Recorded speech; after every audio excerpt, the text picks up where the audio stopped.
Hello and welcome back. Anna Delman here with another opportunity to encourage you. It is day number 35 and today's word of encouragement for me to focus on, and when I'm focusing on it, I think about it deeply in the context of my life and the discussion we've been having over the past few days and since I started sharing this on YouTube is trust. So if we go back to day number 33 on my little platform that's got a spike in, and these are the past, this is day 33 here, that's 33 days of note writing.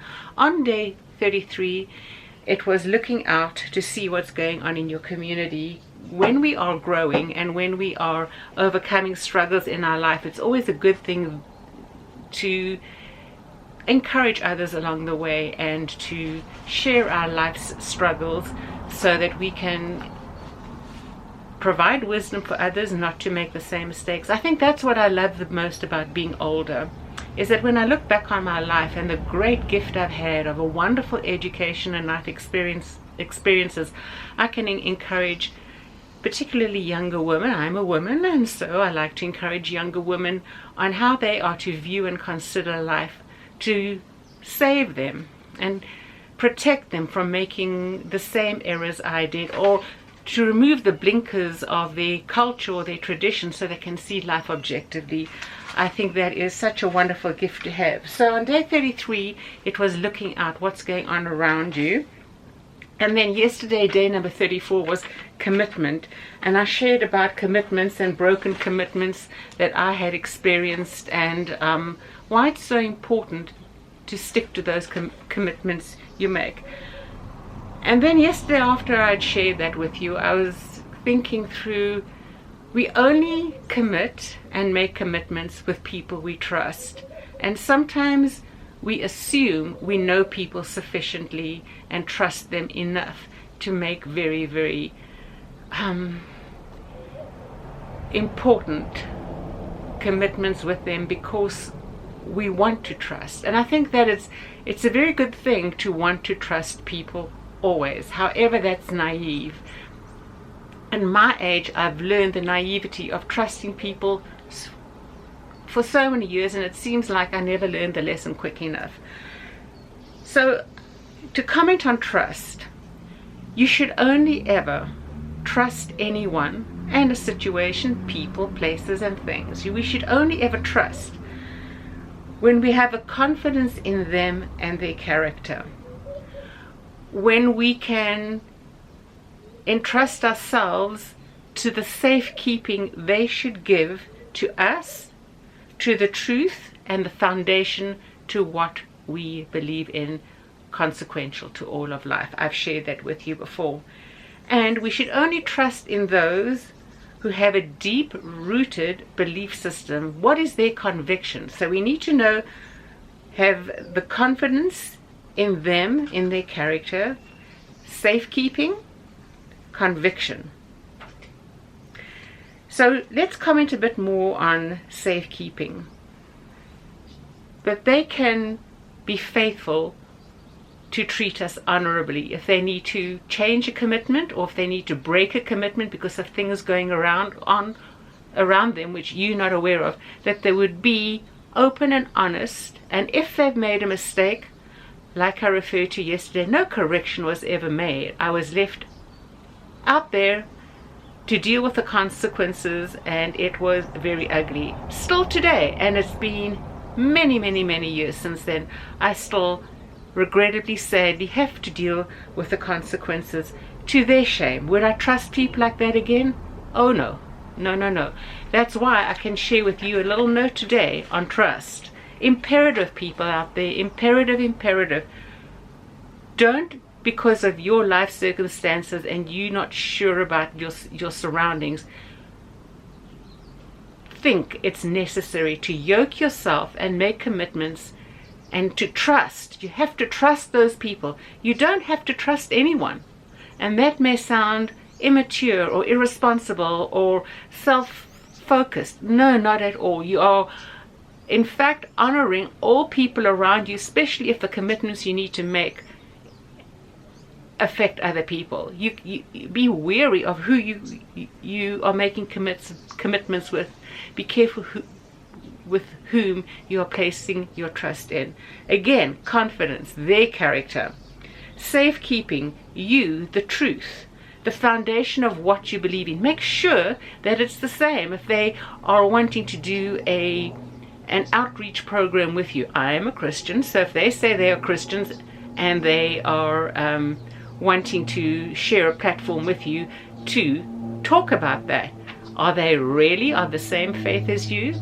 Many people profess to be a fellow believer where it is nothing more than their image, their ego, that is needing to be stroked rather than the image of God reflected in the work being done. And lo and behold, you better not do anything to expose that their image is not what other people think it is, that there is a huge big question mark that should be raised about their character.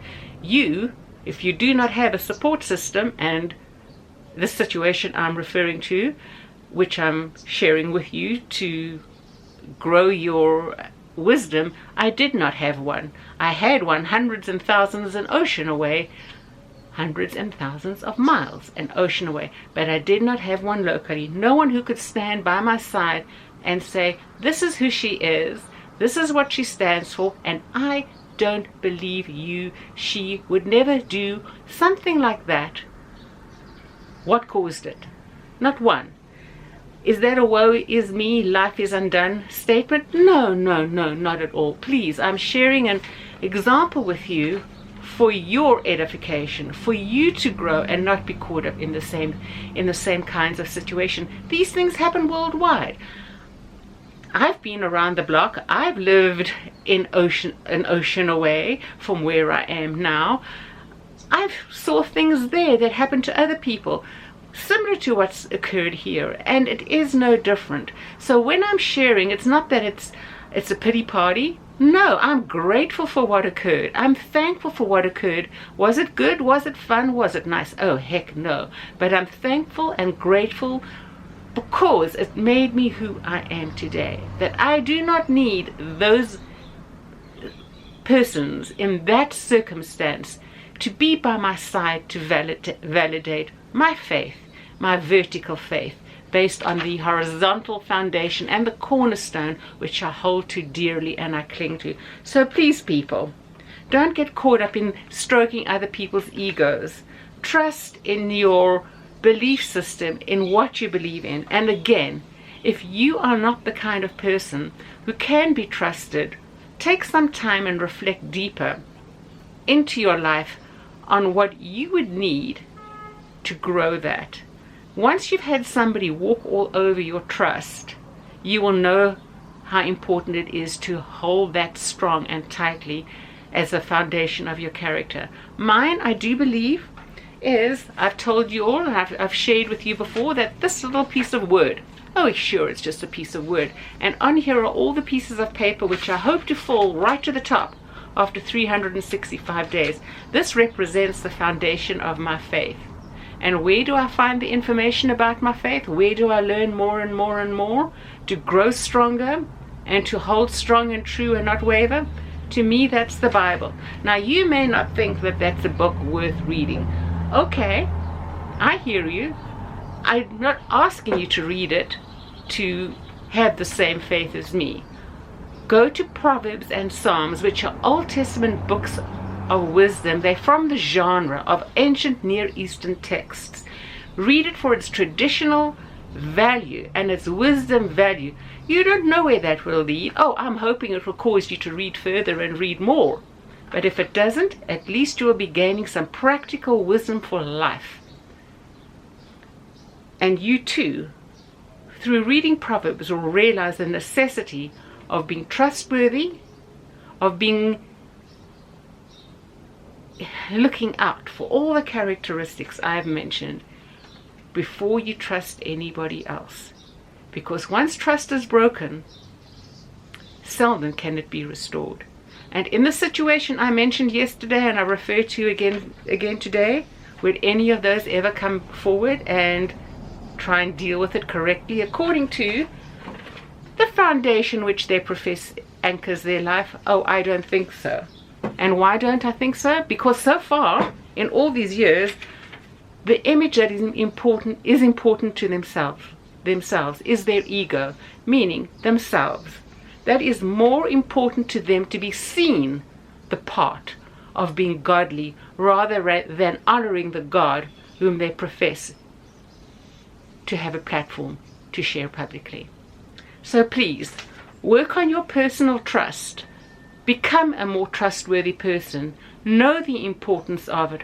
Hold it strong and tight and true, and you will then become the kind of person that others would want to make a commitment with. You will become the kind of person that others would welcome you in their community, looking out for them and being part of them and participating, because your character is proved faithful. I hope that encourages someone along the way. And as always, take care and God bless. And I will see you tomorrow for another little chat. Bye-bye for now.